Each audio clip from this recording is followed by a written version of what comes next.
പ്രിയമുള്ളവരെ, ഞാൻ നിങ്ങളോട് ഒരു വിഡ്ഢി ചോദ്യമാണ് ചോദിക്കുന്നത്. എൻ്റെ അറിവില്ലായ്മ കൊണ്ടാണ് എന്ന് നിങ്ങൾ ധരിച്ചുകൊള്ളൂ. ഈ ജീവൻ ഓക്സിജനാണോ അഥവാ രക്തമാണോ, അല്ലെങ്കിൽ ആത്മാവാണോ? എന്താണ് ജീവൻ? അപ്പോൾ ജീവനെക്കുറിച്ച് നമുക്ക് എന്താണ് എന്ന് നോക്കാം. ആദ്യമായി രക്തം നോക്കാം. നമുക്ക് എന്താണ് ഈ രക്തമാണോ ജീവൻ എന്ന് നമുക്ക് പരിശോധിക്കാം.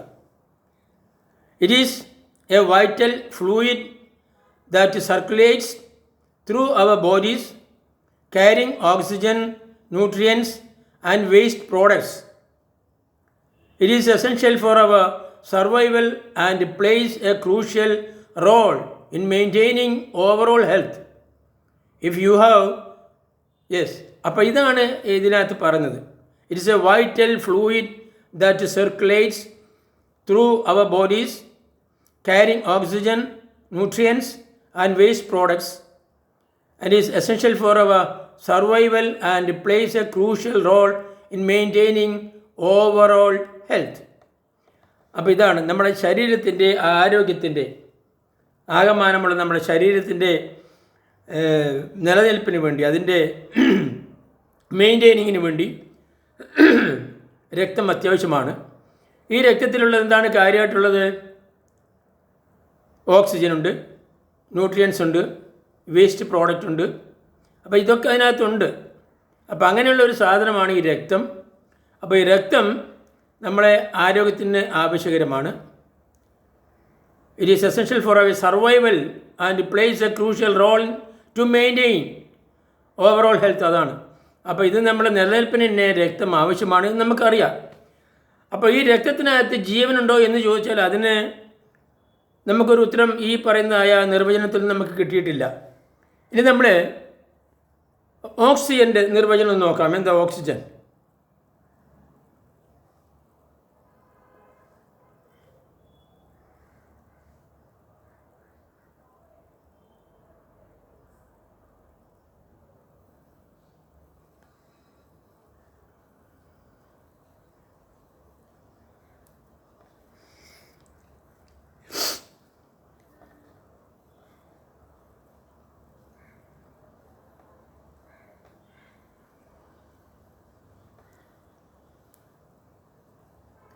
അപ്പോൾ ഇവിടെ ഓക്സിജൻ എന്ന് പറഞ്ഞാൽ എന്താണെന്ന് നമുക്ക് നോക്കാം.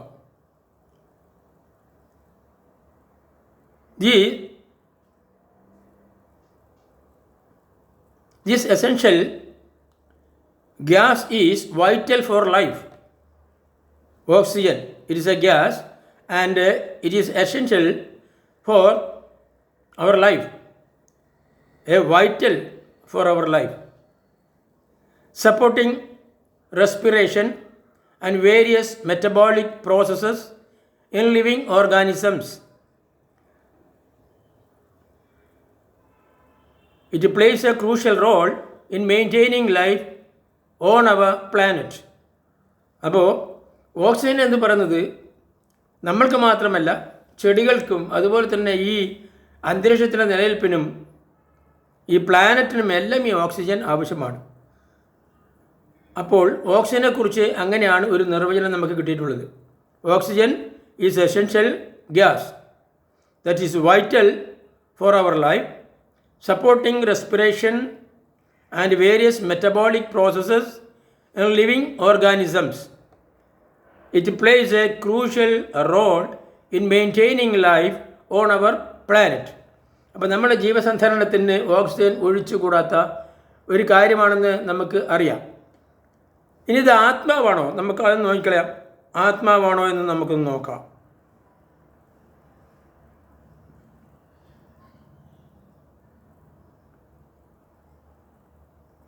ഈ ജീവൻ എന്ന് പറയുന്നത് ആത്മാവാണോ?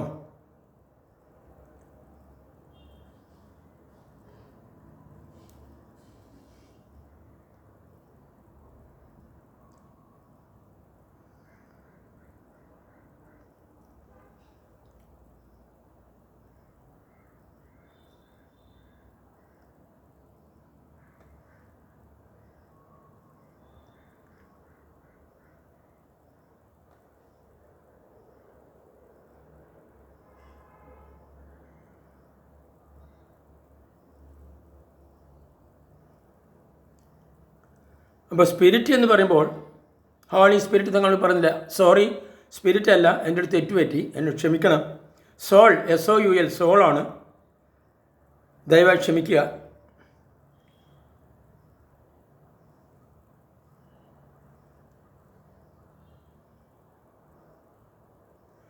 അപ്പോൾ ഈ സോൾ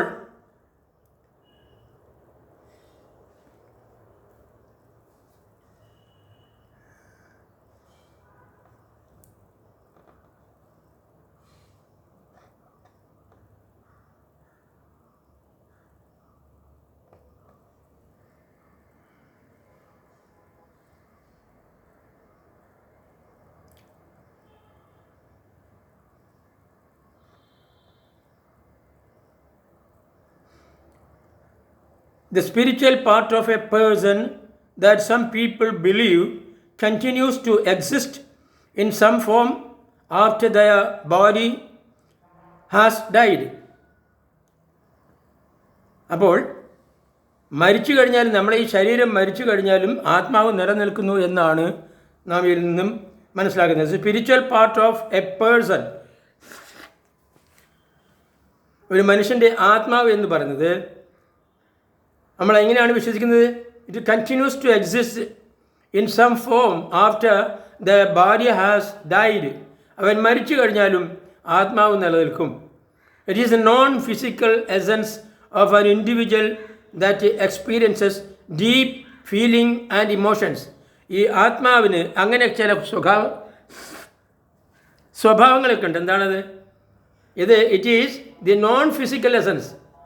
അത് ഭൗതികമായിട്ടുള്ള കാര്യമല്ല, അത് ആത്മീയപരമായിട്ടുള്ള, ഇൻഡിവിജ്വലായിട്ടുള്ള, വ്യക്തിപരമായിട്ടുള്ളൊരു കാര്യമാണ്. അത് ഏതൊക്കെ നിലക്കാണ് നമ്മളിൽ അനുഭവപ്പെടുന്നത്?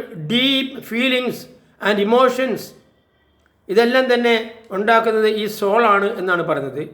The seat of human personality, intellect, will and emotions, അതാണ് നമ്മളുടെ വികാരം, അതുപോലെ തന്നെ നമ്മളെ ബുദ്ധി വൈഭവം, നമ്മുടെ വ്യക്തിത്വം, ഇതെല്ലാം ഈ പറയുന്ന സോളിൽ അടങ്ങിയിരിക്കുന്നു.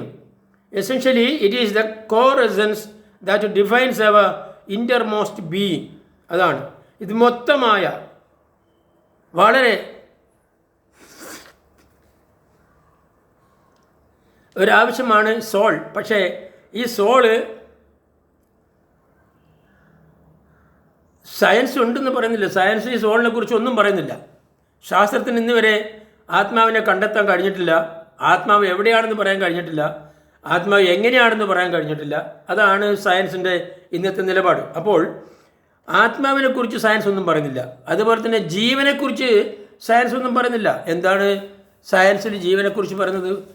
ജീവൻ എന്തെന്ന് അറിയില്ല. രക്തത്തെക്കുറിച്ച് പറയുന്നുണ്ട്, ഓക്സിജനെ കുറിച്ച് പറയുന്നുണ്ട്. ഈ ജീവൻ നമ്മുടെ ശരീരത്തിൽ എവിടെയാണുള്ളത്?